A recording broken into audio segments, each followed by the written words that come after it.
Tal y como habíamos anunciado antes de la pausa, ya está con nosotros el licenciado Iván Gatón. Es un experto en política internacional. Es una persona que tiene vasta experiencia en manejos de política, no solamente en lo social y en lo económico, sino también en esa madeja que se está desarrollando. Durante los últimos años hemos visto muchas complejidades políticas a nivel de los partidos políticos y a nivel de las sociedades, no solamente en Latinoamérica, sino en todo el mundo. Iván, un gran placer para nosotros contar aquí contigo en Víctor en Vivo. Iván, aunque tu formación es de Derecho, como licenciado en Derecho, como abogado, ¿de dónde te surge el interés por especializarte y por desarrollarte en el manejo de temas de geopolítica y de relaciones internacionales? El interés que comenzó desde muy temprana edad. A mi casa llegaban revistas de política internacional desde Estados Unidos y mi padre era un asiduo lector y crecí conociendo, por ejemplo, todas las intríngulis de las políticas en el Medio Oriente. Bueno, todavía guardo revistas con la portada del Shah Mohammad Reza Pahlavi, Saddam Hussein, las guerras de los 8 años entre Irán e Irak, Benjamin Ben Gurión, recuerdo a Anwar al-Sadat, que incluso se me da un parecido a mi propio padre, por el fenotipo así, un poco árabe. Y recuerdo a Jimmy Carter, es decir, crecí. La crisis de los refugiados. De Mariel, por ejemplo, darle un seguimiento puntual a la guerra de las Malvinas, siendo apenas un muchacho.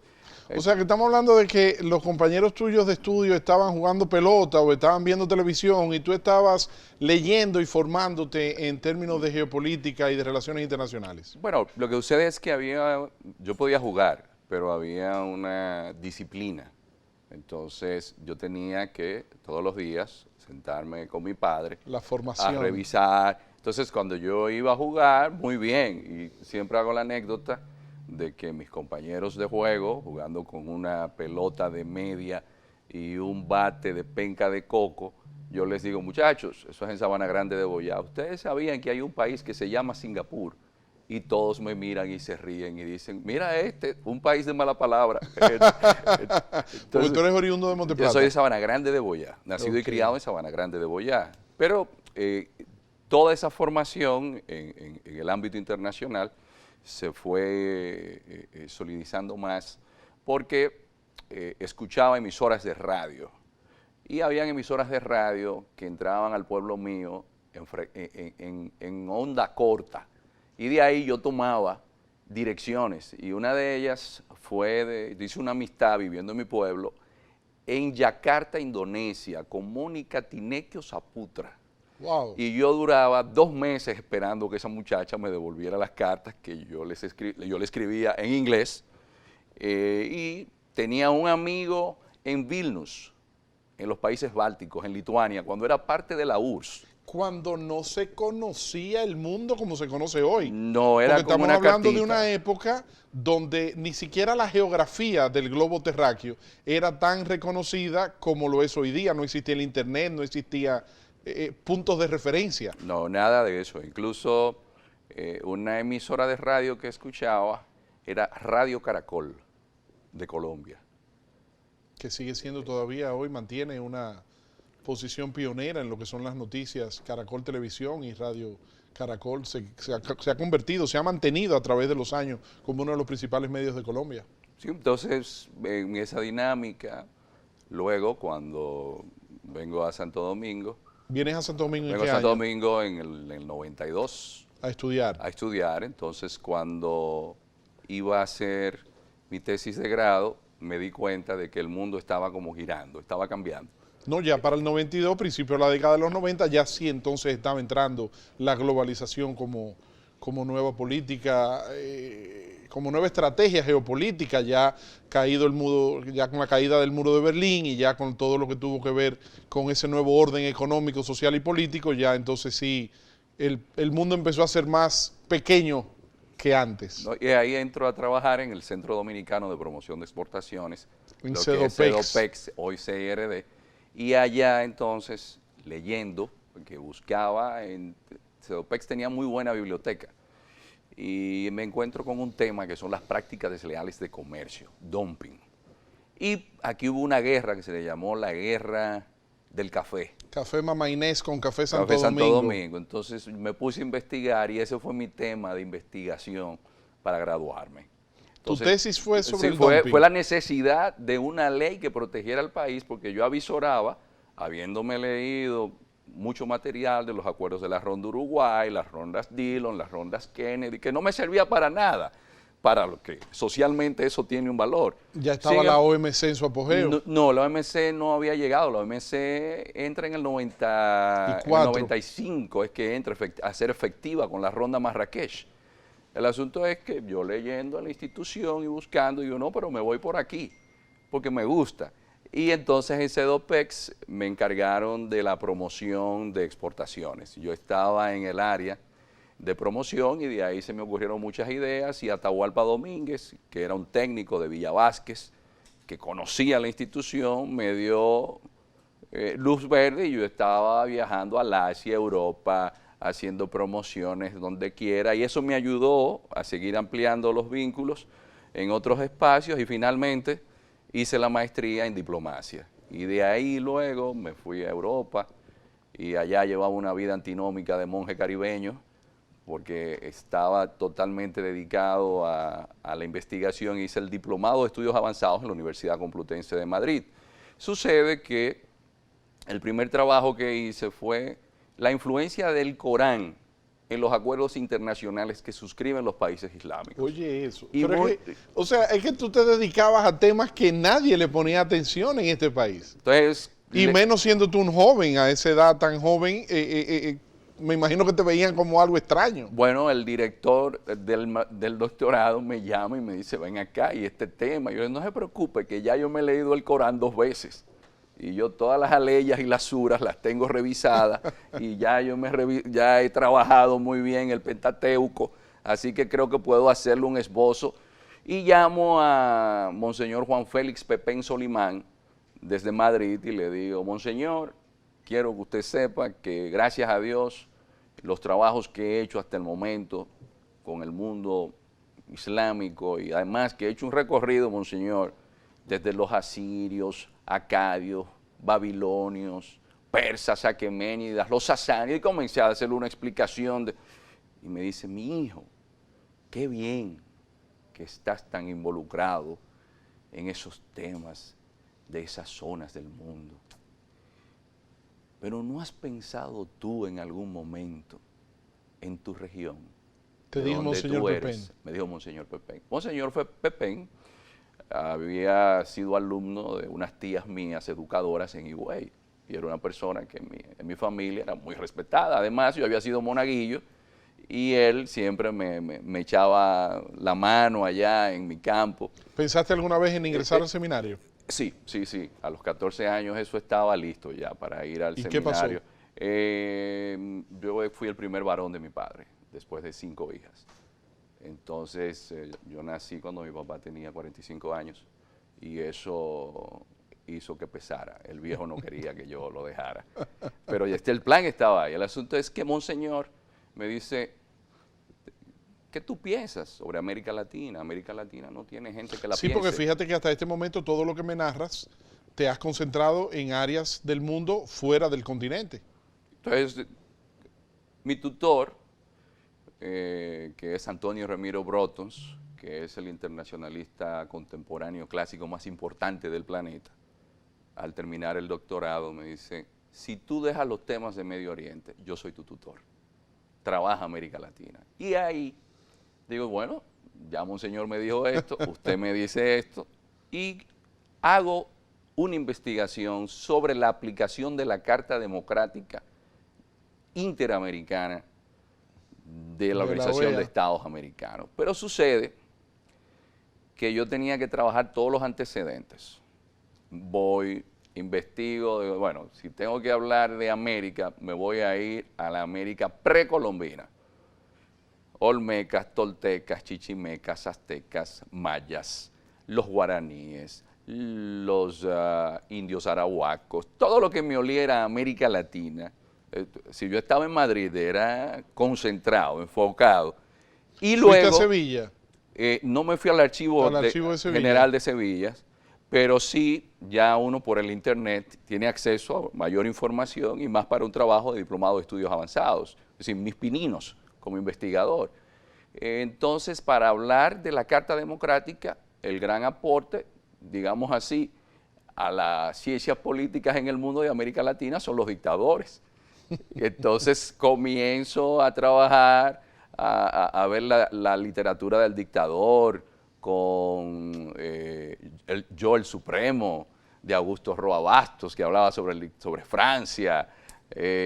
Comienzo entonces a ver el otro trabajo de Carpentier, el recurso del método, y hice una introducción que me tomó un año de apenas 15 páginas, que fue un libro que publiqué, que Noam Chomsky incluso me escribió algo para ese libro, el profesor Noam Chomsky. No me diga, del MIT. Sí, porque con él intercambiaba. Sí, yo tenía inquietudes y una vez descubrí que Chomsky respondía a los alumnos y me le aparecía en MIT. No me digas. Y desde ahí mantuvimos un intercambio, porque era lo que a mí me interesaba. Claro. Entonces, hago ese trabajo y luego veo a Aristide, luego veo a Zelaya, me reúno con Fernando Lugo en Paraguay, porque a todo esto con el desmedrado patrimonio doméstico, a donde quiera que yo tenía que investigar algo, me movía. ¿Tu familia es de un extracto humilde, de origen social humilde? Sí. ¿Y fuiste entonces, cómo obtenías los recursos o cómo lograbas a través de tu autofinanciamiento? Sí. Trabajando, es decir, parte del presupuesto, uno hacía un lío, compraba libros, hacía otro lío, compraba libros. Es decir, siempre fue así, un asunto de lo que a uno le gustaba, así como alguna gente el dinero lo toma para comprarse un vehículo. Yo lo que hacía era que cogía prestado para ir a la feria del libro, claro, o para comprar un libro. Es decir, que a ti no hay una foto tuya en un colmadón tirando free, jugando domino, pero ni con montaje. No es que yo critique eso. No, pero que tienes una inclinación hacia las letras y hacia una investigación, lo cual te hace ser hoy una persona con el grado de respeto y de reconocimiento que tiene la sociedad en ti. Estamos hablando con el licenciado Iván Gatón, quien es uno de los, para mí, es uno de los más fieles exponentes de la capacidad de análisis de cualquier área, de cualquier región del planeta, sobre un análisis sociopolítico, sin importar la época, y ya ustedes han visto la muestra, y me generaba inquietud esa pregunta y por eso quise hacértela al inicio de la entrevista, de dónde nace esa inclinación, y es lo que me cuentas ahora y que te agradezco que hayas compartido con nosotros. Y entonces tus hijos, ¿tienes hijos? Sí.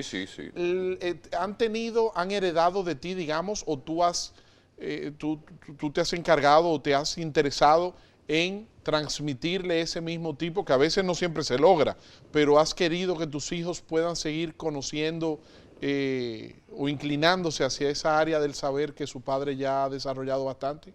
Bueno, consciente de que los hijos uno hace con ellos lo que entiende correcto. Tú propones, pero al final...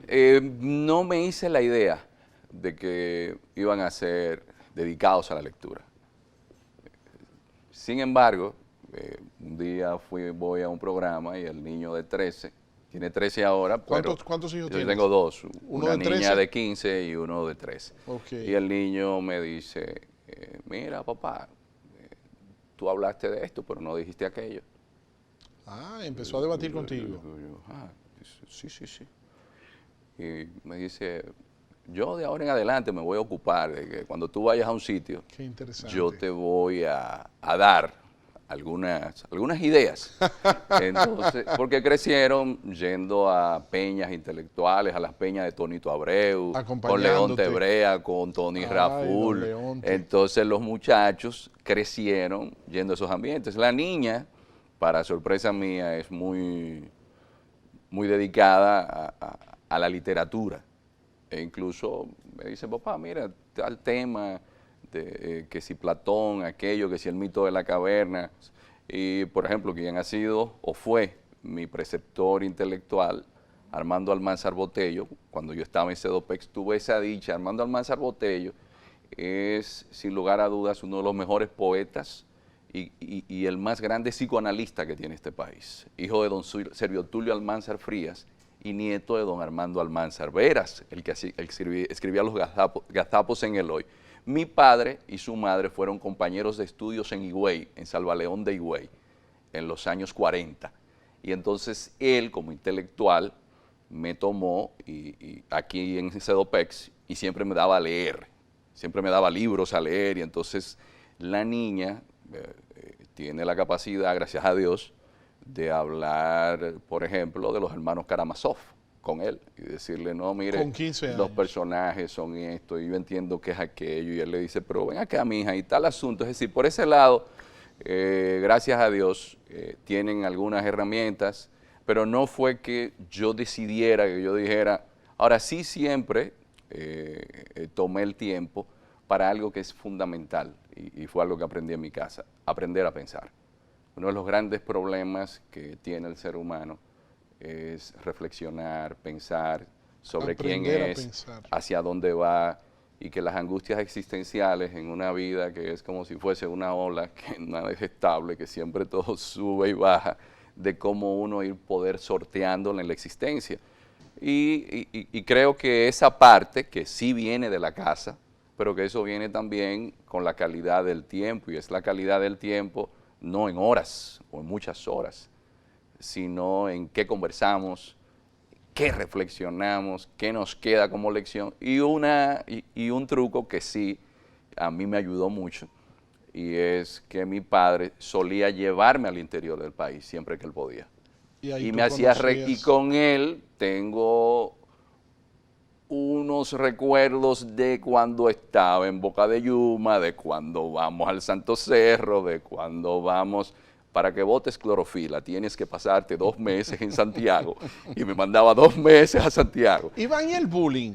Que en esa época no se conocía como bullying, pero siempre existía la presión social de los compañeros y las compañeras en el colegio, en el barrio, de que no, Iván lo que le gusta está leyendo, Iván lo que le gusta. ¿Cómo manejaste esa parte en tus años de formación? Bueno, mi pueblo era un batey, prácticamente. Es decir, Sabana es un municipio, pero yo pasaba mucho tiempo en un batey que le dicen Cojobal, donde mi papá era el jefe de la oficina.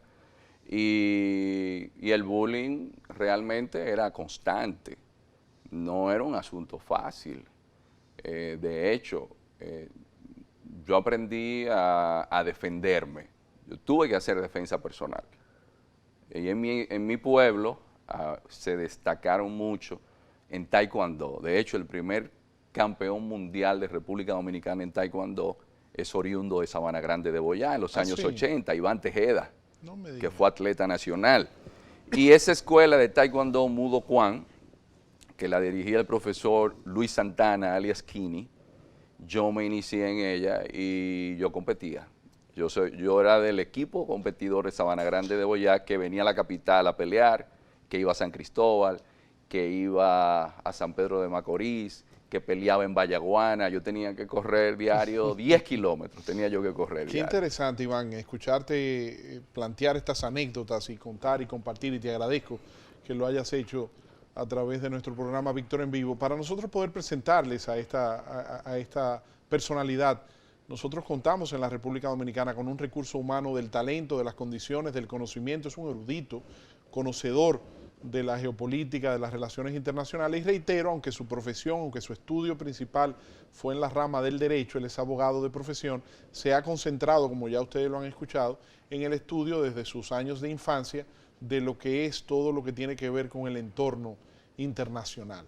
Vamos a una pausa, Iván. Cuando regresemos quiero que entremos ya en materia. Quiero que por favor nos ayudes a analizar lo que está pasando en Venezuela.